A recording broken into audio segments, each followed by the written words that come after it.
Welcome to ILTV's Israel Daily. I'm Amit Tarari, and coming up in today's newscast, IDF forces operating in Jenin overnight as another part of the counter-terror operations. Meantime, Prime Minister Benjamin Netanyahu establishing a panel tackling the cost of living, putting it first in the government's priorities.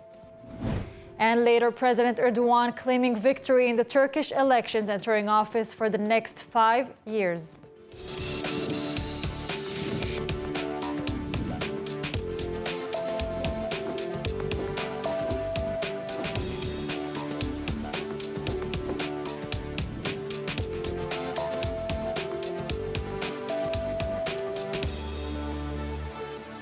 Israeli aircraft reportedly struck Hezbollah military sites near Damascus overnight.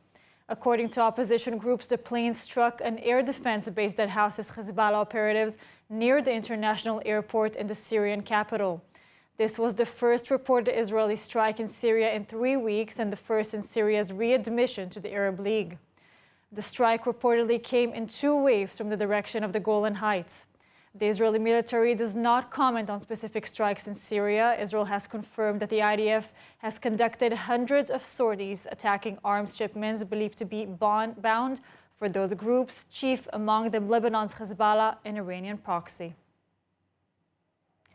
Security operations have been ongoing in Judea and Samaria. 8 Palestinians were reportedly wounded during a counterterrorism operation in the city. 2 wanted terrorists were arrested during the raid. The raid comes a day after 3 separate terror attempts were reported in Samaria. ILTV's Steve Leibovich reports. IDF forces entered the Palestinian Authority-controlled city of Jenin early this morning as part of a counter-terrorism operation following a spate of attacks in and around Samaria on Sunday. Arab rioters clashed with Israeli security personnel during the operation. 2 wanted men were arrested by security forces, and 8 Palestinians were reportedly wounded during clashes with the IDF. There were also clashes in Nablus and near Ramallah, where 2 Palestinians were injured in an exchange of fire with Israeli forces. There were no injuries reported on the Israeli side. The IDF raids came after 3 attempted but failed terror attacks in Samaria yesterday. Terrorists fired shots at the town of Mevo Dotan in northern Samaria, hitting a vehicle parked at the entrance to the town. Gunmen from Jenin opened fire at the town of Nir Ganim in the Gilboa region. 1 home was damaged and a bullet was found at the scene. There were no casualties. Israeli security officials suspect the 2 shooting attacks may have been carried out by the same terror cell. Last night, IDF soldiers on patrol in the Binyamin district of Samaria spotted a terrorist placing an explosive device on the Alon Road. Soldiers opened fire on the terrorist and called in sappers to defuse the bomb. So we know the news is fast-paced, and we want to let you know that ILTV's new app is now available. So if you want to stay connected to the latest news from Israel, the Middle East, and the Jewish world, download our app now on all your devices. It's available in the App Store for both Android and iPhone. The controversial Homesh Yeshiva has been relocated to its new permanent location on the state-owned land. The move came after the IDF lifted the ban on Israelis visiting Homesh, and ILTV's William Sharon reports. The move to re-establish the yeshiva at Homesh was made possible after the Knesset amendment, the disengagement law that had placed several settlements in Samaria out of bounds. Israel evacuated Homesh in 2005 as part of a disengagement plan from Gaza and parts of Samaria. Before dawn this morning, students from the Homesh Yeshiva and volunteers moved the yeshiva several hundred meters from the disputed land of the school's permanent location on state land. At the end of the operation, Yossi Dagan, the head of Samaria Regional Council, affixed a mezuzah, the traditional parchment reminding the Jews of their obligations towards God at the entrance of the yeshiva study hall.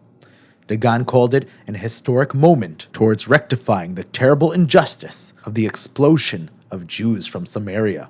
Settlement leaders now have their eyes on re-establishing a Jewish president in all 4 of the settlements in Samaria that had been out of bounds. The government is not committed to the resettlement, and there is a strong opposition from Washington. Israeli-Saudi normalization is both needed and possible. That's the view of former Mossad chief Yossi Cohen, who says that Riyadh renewal of ties with Iran was a message not directed at Jerusalem, but rather at Washington. ILTV Steve Leibovich reports. Saudi Arabia's re-established relations with Iran will not block normalization with Israel. That's the view of former Mossad chief Yossi Cohen, who told an INSS conference that Israeli normalization with Riyadh is both needed and possible. According to the former Mossad chief, Saudi Prince Mohammed bin Salman was not insulting Israel with his deal with Iran and China, but rather he was telegraphing to the U.S. that he had lost patience with its harsh treatment of him and that the Saudis had alternatives besides America. שורה תחתונה, להערכתי, הסכם נורמליזציה, שלום, peace treaty, עם סעודיה אפשרי, שהמגעים האלה, אם יתנהלו ויתנהלו באינטנסיביות, בברוקראז' טוב ונכון, עם ערבויות טובות ונכונות של ארצות הברית. Meanwhile, the U.S. expressed growing concern over Iran's latest test of a ballistic missile capable of carrying a nuclear warhead. I would say that despite the restrictions on Iran's missile-related activities under UN Security Council Resolution 2231, Iran continues to seek a range of missile technologies from foreign suppliers and to conduct ballistic missile tests in defiance of the resolution. As we've said before, and Iran with a nuclear weapon would likely act even more provocatively, and that's why we are so committed to preventing Iran from acquiring a nuclear weapon. Prime Minister Benjamin Netanyahu announcing the formation of a team that will be tackling the cost of living, putting the subject at the top of the government's priorities. העברנו את התקציב הדו-שנתי ואת חוק ההסדרים. זהו צעד חשוב ליציבות כלכלית ולמאבק ביוקר המחיה. 4 days after passing the 2023-2024 state budget in the Knesset, Prime Minister Benjamin Netanyahu addressed the fight against the cost of living at the beginning of Sunday's cabinet meeting. The economic issue was central to his statement when, unlike in the past, Netanyahu did not refer at all to security issues or legal reform. אני אעמוד בראש הוועדה הזאת, יחד עם שר האוצר, שר הכלכלה, שרים נוספים וגורמי מקצוע. אני מבקש מוועדת השרים להביא לי תוכנית עבודה עם לוח זמנים מפורט וברור למאבק ביוקר המחיה בכל האמצעים, בכללם עידוד התחרות, הורדת מכסים, שבירת מונופולים. A survey by the IDI last week showed that 2/3 of respondents think that food prices are the most significant factor.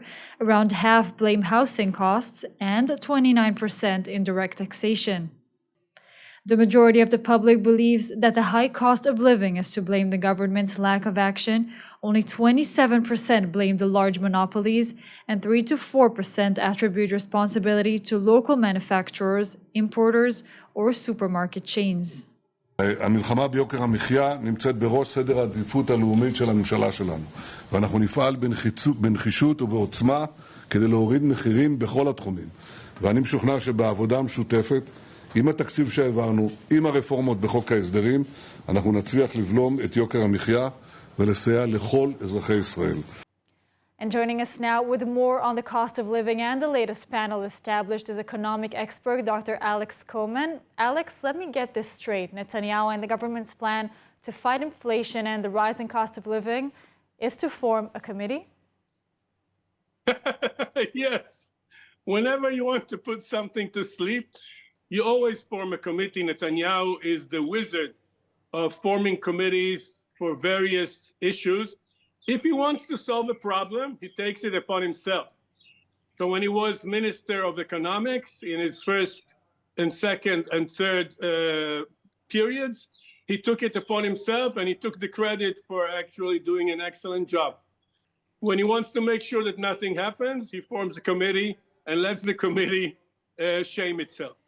That's interesting. I mean, average families going to the supermarket and those needing to pay rising interest rates on mortgages are really going through hard times. I mean, is there anything in the massive 2-year budget just passed or in the latest comments by the Prime Minister that will help bring down the prices?